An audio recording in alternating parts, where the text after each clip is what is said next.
Hi friends, அஸ்ஸலாமு அலைக்கும். இன்றைக்கி நம்ம கிச்சனில் ரொம்பவே டேஸ்டியான பள்ளிப்பாளையம் சிக்கன் எப்படி செய்கிறதுன்னு தான் பார்க்க போகிறோம். ரொம்ப சிம்பிளான மெத்தட் தான், ஈஸியாக நம்ம செஞ்சு முடிச்சிடலாம். பிகினர்ஸாக இருந்தீங்கன்னா கூட ஃபஸ்ட் டைமே நீங்கள் பர்ஃபெக்டாக பண்ண முடியும். டேஸ்ட் வந்து நல்லாயிருக்கும். நம்ம சாம்பார் சாதம், ரசம் சாதம் கூடலாம் வச்சு சாப்பிட்றதுக்கு ரொம்பவே சூப்பராக காம்பினேஷனாக இருக்கும். இது செய்கிறதுக்கு இன்றைக்கி நான் 1 கிலோ அளவுக்கு சிக்கன் வந்து எடுத்திருக்கேன் ஃப்ரெண்ட்ஸ். சிக்கனை வந்து நம்ம ஃபஸ்ட்டு குட்டி பீஸாக கட் பண்ணிக்கணும். அப்போ தான் வந்து இந்த ரெசிபிக்கு வந்து நல்லாயிருக்கும். இது கூட இப்போ நம்ம 3/4 டீஸ்பூன் அளவுக்கு உப்பு சேர்த்துக்கலாம். 1/2 டீஸ்பூன் அளவுக்கு மஞ்சள் தூள் சேர்த்துக்கலாம். அப்புறமா 1 டேபிள் ஸ்பூன் அளவுக்கு தயிர். நம்ம தயிர் சேர்க்கறதுனால சிக்கன் வந்து நல்லா சாஃப்டாக கிடைக்கும் நம்மளுக்கு, அதுக்காக தான். இது எல்லாத்தையுமே சேர்த்துட்டு ஃபஸ்ட்டு இதை வந்து நல்லா மிக்ஸ் பண்ணிக்கலாம்.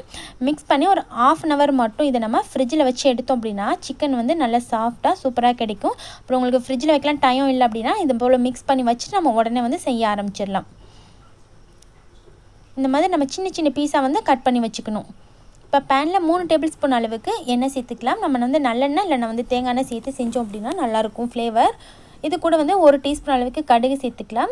கடுகு நல்லா பொரிஞ்சதும் 2 கொத்து அளவுக்கு கருவேப்பிலை சேர்த்துக்கலாம். சேர்த்துட்டு இப்போ இது கூட நம்ம 2 கப் ஃபுல்லாக சின்ன வெங்காயம் சேர்த்துக்கலாம். சின்ன வெங்காயம் சேர்த்து செஞ்சது தான் இந்த ரெசிபி வந்து நல்லாயிருக்கும். 1 கிலோ அளவு நம்ம சிக்கன் செய்யும்போது இந்த மாதிரி 2 கப் ஃபுல்லாக சின்ன வெங்காயம் சேர்த்துக்கணும். வெங்காயம் சேர்த்து இது போல் மிக்ஸ் பண்ணதுக்கப்புறமா இது கூட நம்ம ஒரு 10 போல் காஞ்ச மிளகாய் எடுத்து அதில் இருக்க அந்த சீட்ஸ், உள்ளார இருக்க சீட்ஸ்லாம் வந்து நல்லா ரிமூவ் பண்ணிவிட்டு சின்ன பீஸாக கட் பண்ணி சேர்த்துக்கலாம்.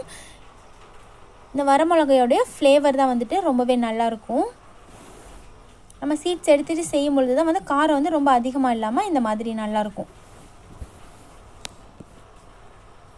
இப்போ இது கூட 2 டேபிள் ஸ்பூன் அளவுக்கு இஞ்சி பூண்டை கொஞ்சம் இடித்த மாதிரி சேர்த்தோம்னா நல்லாயிருக்கும். ரொம்ப பேஸ்ட்டாக இல்லாமல் இந்த மாதிரி கொஞ்சம் குறைன்னு இடிச்சிட்டு சேர்த்துக்கிட்டோன்னா வாசம் வந்து நல்லாயிருக்கும். அதையும் சேர்த்து நல்லா மிக்ஸ் பண்ணி விட்டுக்கலாம். வெங்காயம் வந்து ரொம்ப வதங்கணும்னு அவசியம் இல்லை. இந்த மாதிரி லைட்டாக கண்ணாடிப்பாக தான் வரும் பொழுதே நம்ம வந்து ரெடி பண்ணி வச்சுருக்கிற சிக்கன் வந்து இது கூட சேர்த்து மிக்ஸ் பண்ணிக்கலாம்.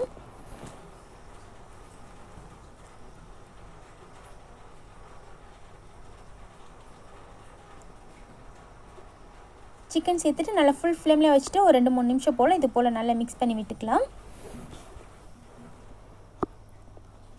நம்ம தேவையான அளவுக்கு உப்பு சேர்த்துக்கலாம். ஏற்கனவே நம்ம சிக்கனில் கொஞ்சமாக உப்பு சேர்த்து தான் ஊற வச்சுருந்தோம். இப்போ வந்துட்டு இன்னும் கொஞ்சம் போல் உப்பு சேர்த்துட்டு நல்லா மிக்ஸ் பண்ணி விட்டுக்கலாம். இது கூட இப்போ நம்ம 1/2 கப் அளவுக்கு நல்லா குட்டி பீஸாக கட் பண்ண தேங்காய் சேர்த்துக்கலாம்.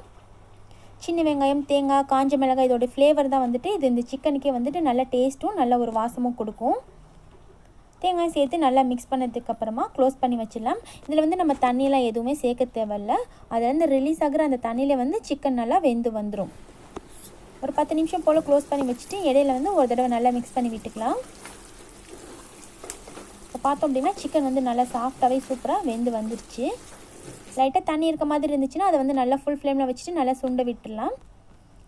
இது போல் கொஞ்சம் ட்ரையாக இருந்துச்சு அப்படின்னா நம்மளுக்கு சாதத்துக்குலாம் தொட்டுக்கிட்டு சாப்பிட்றதுக்கு நல்லாயிருக்கும். அவ்வளோதான் ஃப்ரெண்ட்ஸ், நம்மளுடைய சூப்பரான பள்ளிப்பாளையம் சிக்கன் ரெடி ஆயிடுச்சு. நீங்களும் வந்து கண்டிப்பாக இதே மாதிரியே செஞ்சு பாருங்கள். இந்த வீடியோ பிடிச்சிருந்தால் லைக் பண்ணி உங்கள் ஃப்ரெண்ட்ஸ் கூட நிறையா ஷேர் பண்ணி விட்டுக்கோங்க. அப்படியே மறக்காமல் நம்மளுடைய லுக் பிஃபோர் குக் சேனலையும் சப்ஸ்கிரைப் பண்ணி வச்சுக்கோங்க. இதே மாதிரி நல்ல டேஸ்டியான, ஹெல்த்தியான, இன்ட்ரெஸ்டிங்கான ரெசிபிஸ்லாம் பார்க்கலாம். தேங்க்யூ.